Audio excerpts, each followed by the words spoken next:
Yes, I'm a mom and yes, I drive. Hello guys and welcome back to another episode. Meron tayong sit-down review for this one and it's all about the Toyota Corolla Cross. Kasi last time meron tayong episode, of course kasama natin yung special guest natin na may-ari talaga ng kotse. So siya yan. Hi! Si Jan. Yan. Mga kayid! Paano? Kayid! And yes, this time we're going to talk about why I ended up with the Toyota Cross. So, spoiler alert, best decision. Oh, hindi scripted yan. Hindi scripted yan. At ngayon guys, magre-rewind lang tayo ng konti. Kasi gusto natin tanungin talaga si Jan kung ano ba talaga yung mga, kumbaga, points na napunta siya dun sa desisyon na bilhin itong Toyota Corolla Cross. Okay, so rewind. Go! Yeah, so bakit ba? Actually, nabili namin yung Toyota Cross. We actually bought it because we had to sell yung old car namin. So luma na siya, very luma, maraming gas-gas. Ano yung kotse? It was a Mitsubishi ASX. So hindi ko alam kung alam nyo kasi hindi ko rin siya alam masyado. But yun yung reason, the main reason is why we bought the car is we had to change basically yung old car namin. And nung time na yun, it was last year, there was a sudden rise sa EVs or hybrids. So we've decided to buy a hybrid. It's our first time owning a hybrid car. Kinonsider niyo yung EV or tinitingnan mo yung EV? Bakit hindi EV yung kinuha mo?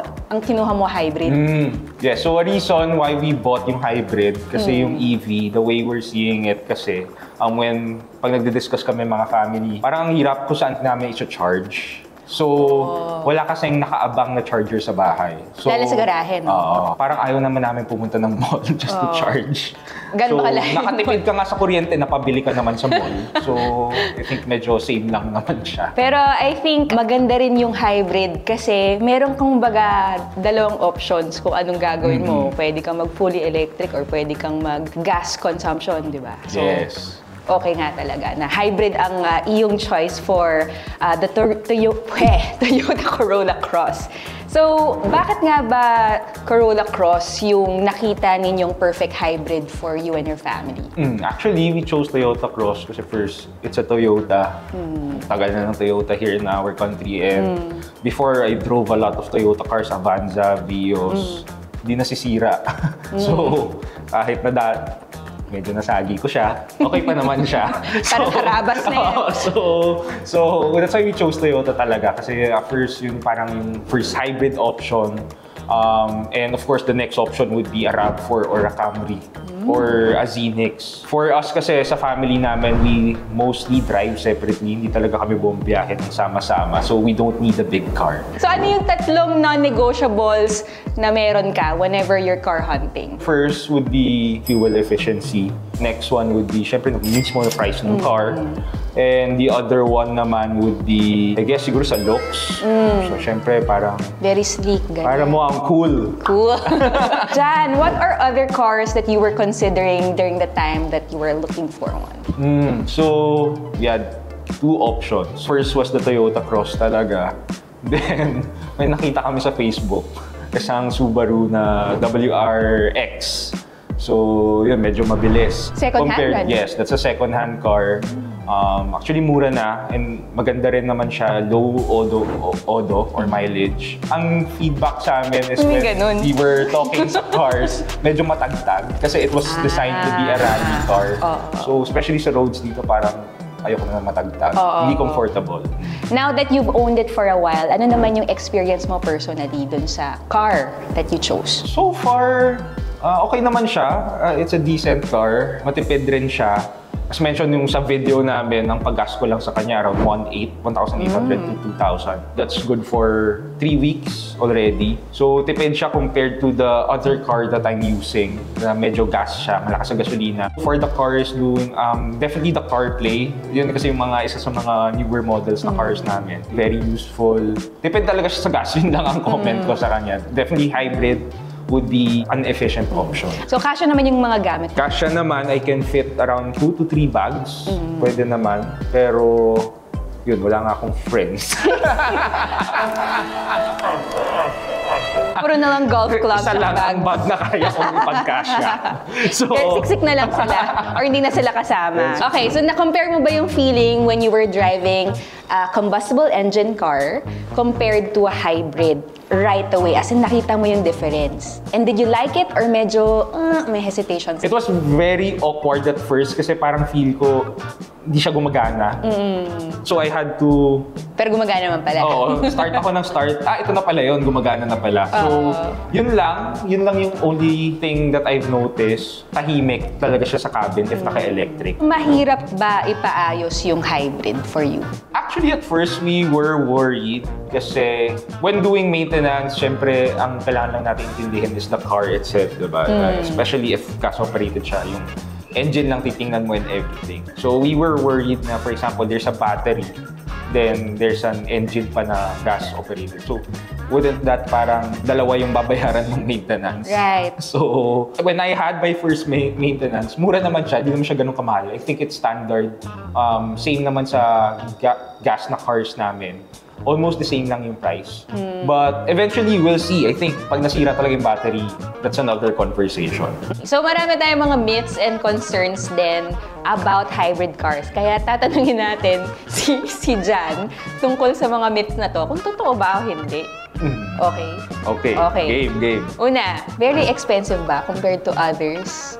Like, for example, meron kang SUV na hybrid compared to an SUV na gas engine. Generally speaking, right now, mas mahal siya. Because of course, bago. Just like any other products, pag may bago, mas mahal. Pero ang maganda doon, exempted ka Yes. sa mga coding. So, yun yung binabayaran. Yeah, so- Charlotte. Meron ka bang fear na since meron kang hybrid, hindi siya ganun ka comfortable or meron kang mga fears na pwede siya mag-breakdown along the way?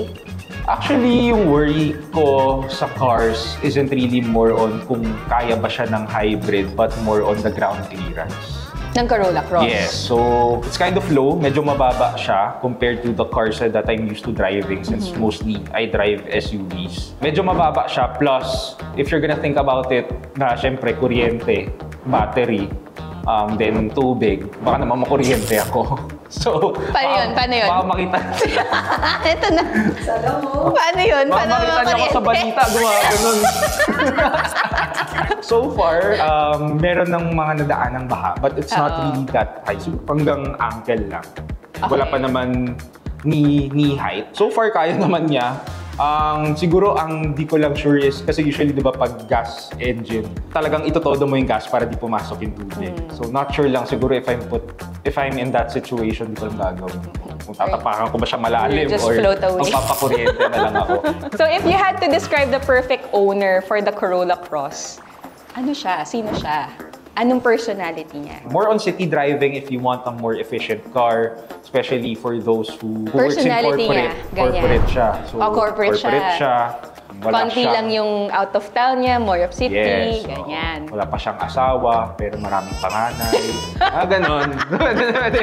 Yeah, but generally speaking, kung sino yung who wants efficient cars and if city driving. Nanonood ba yung girlfriend? Background check mo muna si Jan. Wala pa naman ako panganay. Yun, so, but maganda sa mga who's gonna buy a Cross is the efficiency talaga. Kung gusto nila makatipid and at the same time, decent car na hindi tayo magkakaproblema or anything, Cross would be a good car. So, someone who's practical, mahilig din siya sa parang sleek, stylish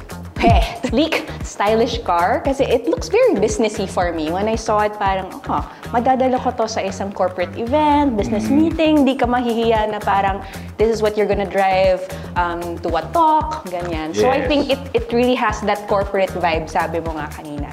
So to all of our viewers there, ano ba yung mga naiisip nyo whenever you're driving or if you're shopping for your next car? What are your thoughts about getting a hybrid or your first crossover? So what's your advice? Please feel free to comment down below. Anong mga last thoughts mo about it before we wrap up this episode? Yeah, I mean, yung Cross, maganda. Perfect siya for anyone. Can be a mom, dad, me. Hindi ko alam, kahit sino kayo, pwede basta may pambili, bilhin nyo na. Diba? Makakatipid din naman kayo eh. So yun yung takeaway na makuha natin kayo dyan. So thanks again guys for watching and see you all in the next one. My name is Yas, I'm a mom, and Yas I Drive.